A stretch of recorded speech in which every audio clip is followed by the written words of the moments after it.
I grew up in the era where a record deal was the only thing you ever worked for. You know, it was the only thing you could ever hope to create a career with. You know, get a record deal, get that record on the radio, get some airplay, and then that would make you a star, or at least make you be able to work for a while. And it was in between eras, I guess, where I was surprised. It was a surprise to me watching this all happen, because I never thought you could do it without a record deal and without radio airplay. But it was becoming more and more obvious that it was quite possible to do it that way. My buddy Charles Sawtell, who left me this guitar, was producing a record in Boulder, and it was this new band called Leftover Salmon.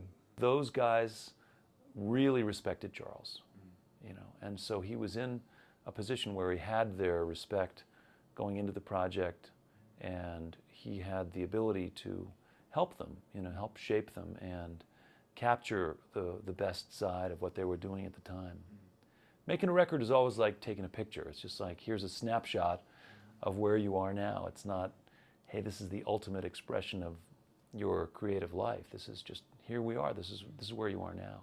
We want to make it good, but we don't want to squeeze the life out of it either. And I think, again, Charles was really good at making sure that things felt lively. And these guys were 10, 12 years ahead of the day doing it. And again, I think the radio kind of latched onto it, enjoyed it for a while, and got bored with it maybe on a national level. I never really felt like Leftover Salmon created on record what they do live. When they tried to do it, I think they recognized that. And so they tried to do it with live records. And live records never translate to the radio very well. Even though they weren't per se a rock and roll band, at the core of rock and roll bands is always a bit of disturbance and interest and danger, and that's part of the excitement, you know. Where art meets commerce, you know? The intersection of art and commerce, I know, and that's where I have to work most times. Yeah. And with Leftover, I know that Chuck and myself brought in a good deal of commerce that had, just because of the nature of the band and the nature of the scene, had kind of eluded them to that point. For better or worse, that commerce was brought in, you know.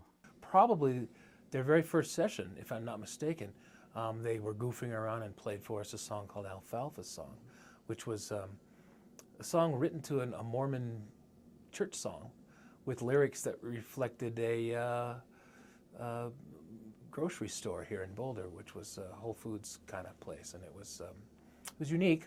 It became a favorite for KBCO listeners and ended up on Studio C Volume 2 in our CD series.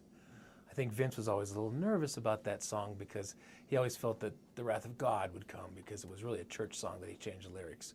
But it was all in fun, and I understand God has a sense of humor. So I went to my son's second grade choir one day at school, at Heatherwood Elementary School outside of Boulder here.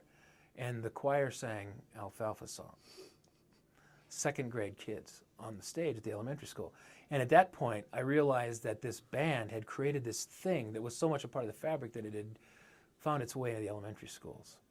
And to this day, you know, 10, 12 years later, 15 years later, the song is still one of the big all-time favorites in the KBCO Studio C library. So I was pleased when it came to the studio, and we, you know, started pretty late in the day, got everything set up, started pretty late in the day, and just sort of got the sounds going. And then, like, Vince is like, let's eat like some real food. And I'm thinking, well, right across the street is Comfort, which is like sort of fancy cafeteria food. And I took them over there. They're just like, ah! And it, you know, it was very bacchanalian. We were just going to play live, and there really wasn't going to be any overdubs, except where maybe occasionally, well, the vocals, we did vocal overdubs.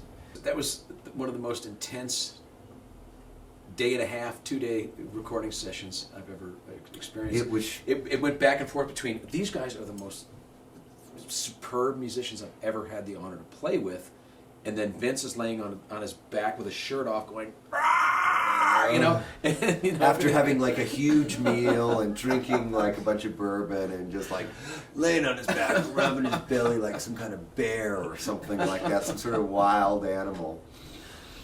Phenomenal experience. Yeah, you know, Humbling. It was great. We were really in the spirit, and the thing about it is, you know, it was just, we recorded it. It was what it was. We did it in 3 days, and that was it. When you have players of that caliber, and it's like, okay, I've got, you know, how many incredible solos to choose from. I mean, that's to me what sets that band apart. Is, I mean, each individual player in that band was a unique and very powerful and very strong player. It doesn't happen that often in this business where everyone can step up and really play their ass off. It was relatively easy to talk about Leftover Salmon with major labels and ratcheting them up a little bit in the commercial end of the business. Because they had this tremendous base. They had fans all over the country. They had a substantial mailing list. Yeah. You know, they were doing everything right. And that's the one thing the labels want to see is a band that's willing to go out and work. Yeah. And, you know, here they were. Look what they've done on their own with these independent records. If they've sold that many, if we put a little effort into it, we can up that total. And so I think it was really a commercial decision on the part of Hollywood. I'm not quite so certain they saw the future of the jam scene, which was right in front of them at that point. Right. You know, and looking back at the kind of record that was made, I'm pretty sure they didn't see the future of the jam scene, because it was a fairly tame commercial studio record, Euphoria. Yeah. You know, good record, good songs, but a band like Leftover has to be captured live. Yeah.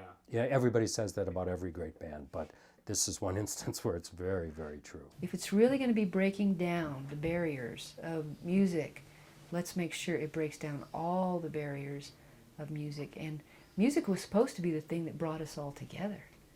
And unfortunately, with the corporate marketing folks behind it, it's been the thing that's kind of driven us apart and separated us. You look at the demise of the major labels, which was all brought on by older people in control who were missing the boat on the digital revolution. Mm-hmm. And that lifestyle today that's driving it is young people who have come up in a digital lifestyle. Mm-hmm. You know, they've grown up in the last 5 or 7 years where they've known nothing but digital distribution of music. I think bands that today have so many opportunities to take advantage of, to build that base via the internet, via touring, of course, and really wrench back control of their destiny from the over-corporatization of everything. And so I think the music business today is in just a most exciting transitional period that will make these other landmarks in the business, the invention of the phonograph, the demise of sheet music sales, the invention of the 45 record, all these things that are really landmarks in the industry. When we look back at this period down the road in 10 years, it's going to make all that stuff pale in comparison, because this is a true revolution. That's what a band is. It's all these elements that are always in danger of going their own way, but the center holds, and as Paul said a couple times, the music is what holds that center together. I asked the band to center in on James Tuttle and myself and utilize us as their audience. Because that's what I've learned over the years in terms of playing in the studio, is you got to have an audience. You can't just play for yourself, because you can't bring yourself up to a performance level, so to speak. So I think we did come out with a pretty decent record. I mean, like I said, these are zany people, and I actually never heard the album or received one, but I was told it was pretty good.